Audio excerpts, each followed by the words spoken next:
Eh bien, salut à tous les amis, j'espère que vous allez bien. Écoutez, moi pour ma part, ça va super bien. Je ne suis pas mort et oui, je suis de retour, les amis, sur cette chaîne YouTube pour tout simplement parler, et oui, de l'équipe du Canada dans cette Coupe du Monde. Parce que dans ces phases de poule, je sais pas vous, mais moi personnellement, ils m'ont fait rêver. Et ça tombe bien, je me suis dit pourquoi pas aujourd'hui faire une vidéo sur le bilan des phases de groupe du Canada lors de cette Coupe du Monde 2026. J'espère qu'en tout cas ce style de contenu va vous plaire. C'est le cas, comme d'habitude, mettez-moi un maximum de pouces bleus, le partage et surtout l'abonnement des familles qui fait plaisir puisqu'on rush les 100 abonnés dans cette chaîne YouTube, les amis. Je sais que en ce moment j'ai pas été très actif et je tiens à m'excuser, mais je vous promets, je suis de retour et franchement les amis, la vidéo d'aujourd'hui mais s'annonce juste exceptionnelle. Donc sur ce, je pense un petit peu avoir tout dit, j'ai hâte de parler et on commence directement par parler de cette équipe du Canada.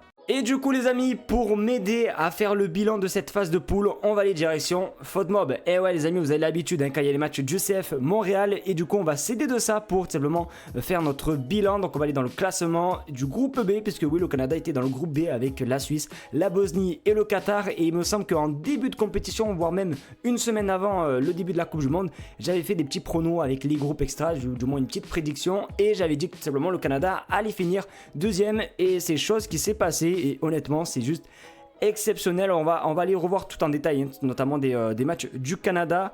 Notamment le premier match était face à la Bosnie, le match d'ouverture c'était le 12 juin, le lendemain de l'ouverture de cette Coupe du Monde. C'était un match à Toronto, si je dis pas n'importe quoi, match assez, on va pas dire assez étrange, mais au début c'était vraiment plus la Bosnie qui maîtrisait, etc. Le Canada qui loupait énormément d'actions, et ensuite il y a eu l'entrée de Larin, je crois, qui était rentré, qui ensuite a marqué une reprise de volée, mais waouh, quelle entrée exceptionnelle. Alors il me semble que oui, ouais, voilà, c'était Oluwaseyi qui était titulaire, le joueur de Villarreal. Ensuite il y a eu l'entrée de Larin qui a clairement tout changé, voilà, qui a permis, voilà, de choper son premier point de la compétition pour le Canada face à la Bosnie. Donc on se souvient, voilà, de ce match.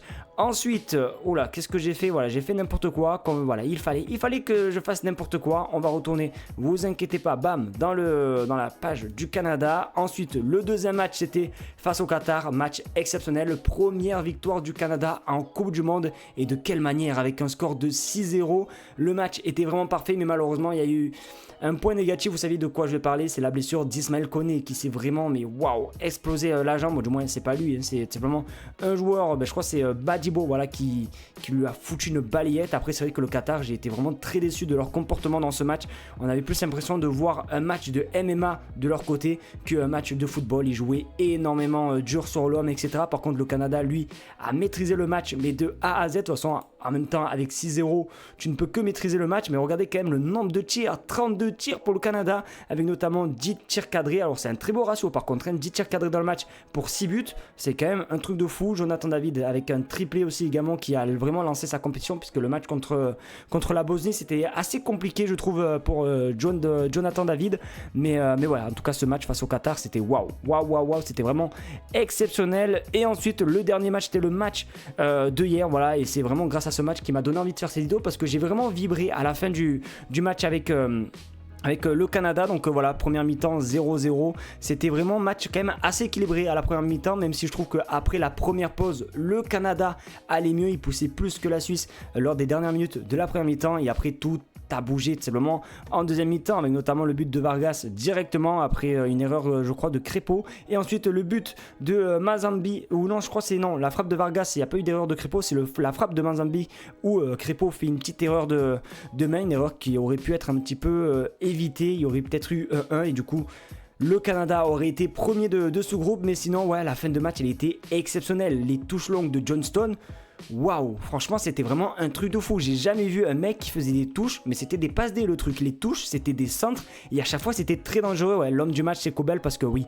franchement les gars, je sais plus si on peut voir, ouais, voilà, les stats, mais c'est vrai que ouais, à la fin du match le Canada, attention, et quand tu regardes déjà dans la possession, c'était vraiment moitié-moitié, quoi, c'était vraiment équilibré.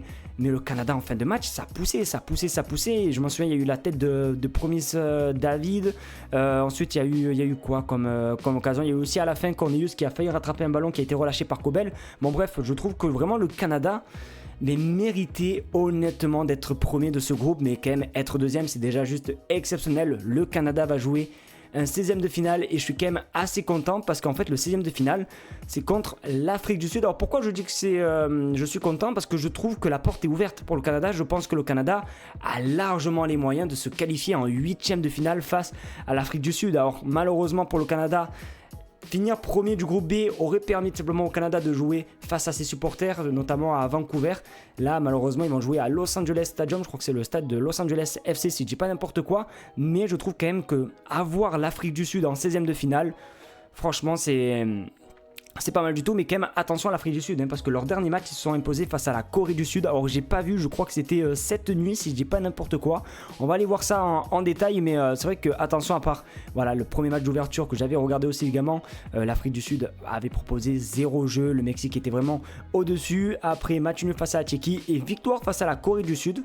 Alors je sais pas s'il y a eu des changements ou pas sur la Corée du Sud, ou est-ce que c'était vraiment l'équipe les titulaires quoi, indiscutables sur le papier, mais c'est vrai quand même que c'est vraiment pas mal de faire un match nul, de s'imposer face à la Corée du Sud. Déjà on voit que Williams a été l'homme du match, donc je pense honnêtement que voilà, la Corée du Sud a dû pousser, mais le gardien a dû faire un match mais plus que exceptionnel.